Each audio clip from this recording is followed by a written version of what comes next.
Hey guys, welcome back everyone to Fantasy Football. We've entered into our third season as a league, and just like that, half of us are off to a great start, and the other half of us is left wanting. So let's get right into our weekly recaps. Right. So for week one, we had a few people that scored over 30 points. We had Kyler Murray, Pat Mahomes, Debo Samuel, Tyreek Hill, Amari Cooper, Adam Thielen, but no running backs. No running backs scored 30 points the first week. Yep, and the winners in our first week in fantasy this week were John. Congrats, John. Paris, Gracie, Axel, Tej, and Danny. So the closest matchup was 0.66 points, and that matchup was me and Joe. Please, no stat corrections. That's a close win.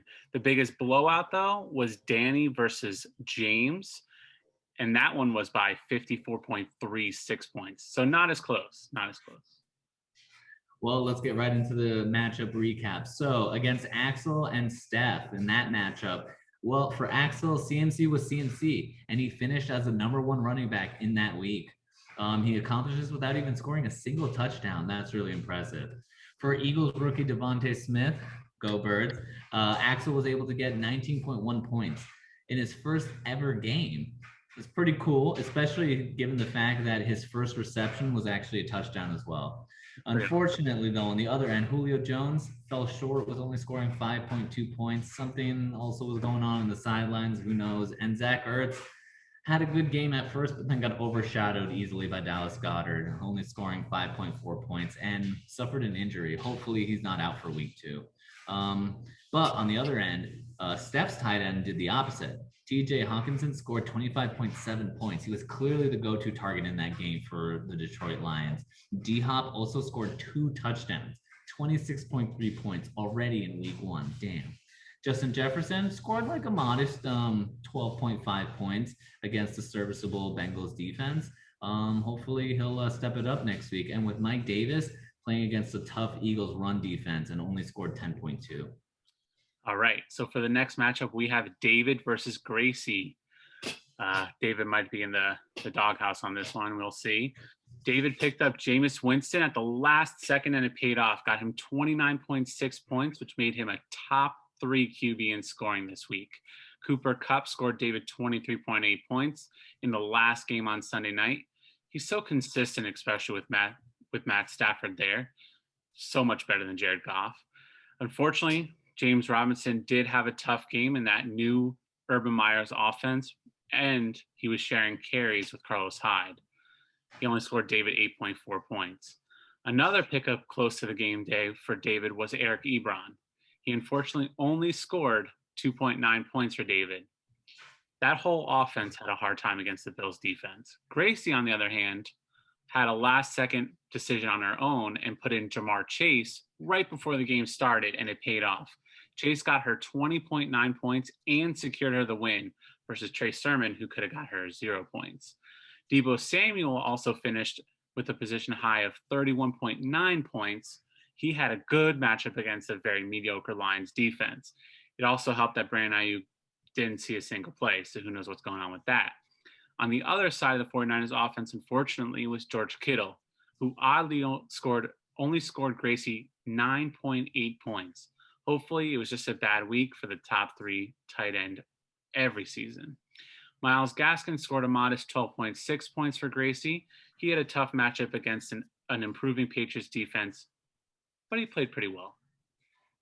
All right, so in the Tej versus Benji matchup, Joe Mixon scored 25 points for Tej. That's a big jump from what he was doing last season, so hopefully good things to come.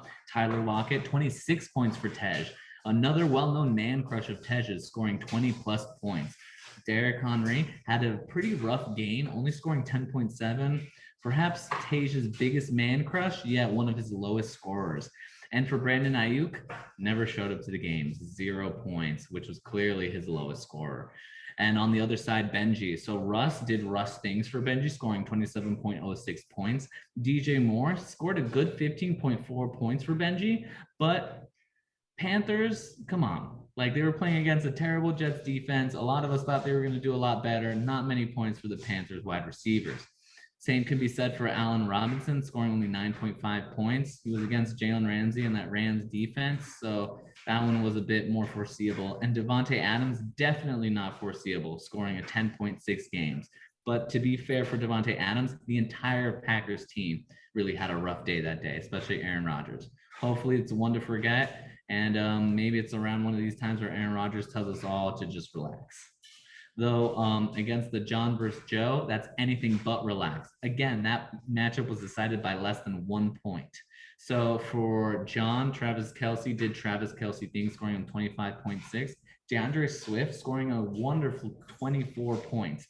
While ironically enough, John's first round pick, Najee Harris, only scored 5.6. What a twist. Robbie Anderson, again, a Carolina pass catcher that underwhelmed us in projection wise. All of his points came on a single play, 12.7.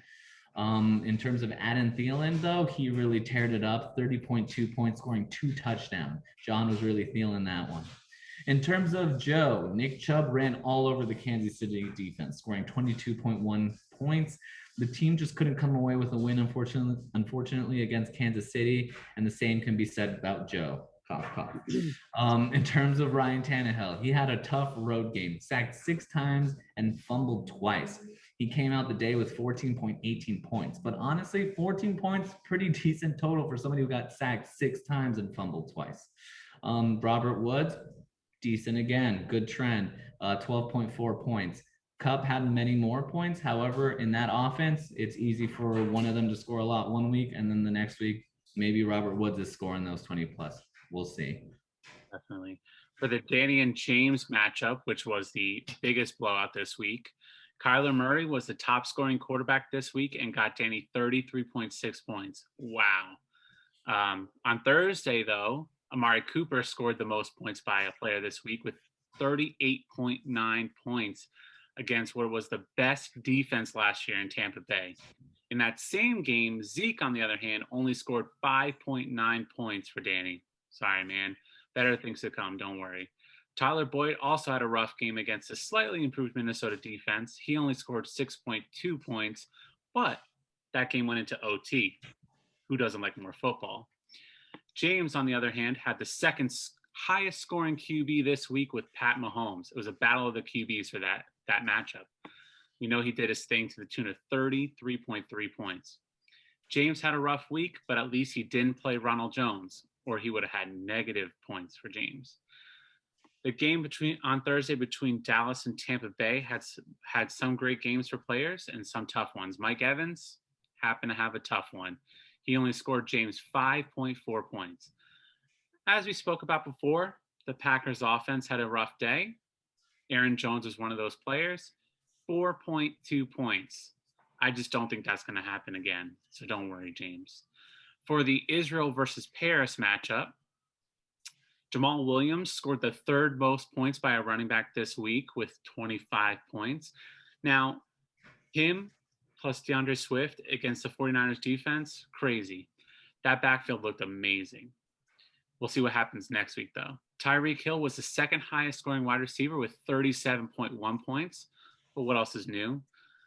Saquon was having a hard time with that offensive line and going up against that good Denver defense. He only scored 3.7 points. Cheers to more points for him come Thursday. This matchup came down to Monday night. Unfortunately for Israel, Mark Andrews underperformed in a thriller of a game and only scored 5 points. But on the other side, tight end Darren Waller was amazing on Monday night. He scored 26.5 points and was the only tight end to get 100 yards receiving. He also had 19 receptions in one game. That's crazy. The combo of Dak and CeeDee Lamb proved to be beneficial as combined they scored Paris 50.82 points. Let's keep that scoring going next week. Unfortunately, the Bucs defense didn't fare so well in that Thursday night game, getting Paris -3 points. Henry Ruggs had a tough game against that Baltimore defense, only scoring 6.6 points for Paris.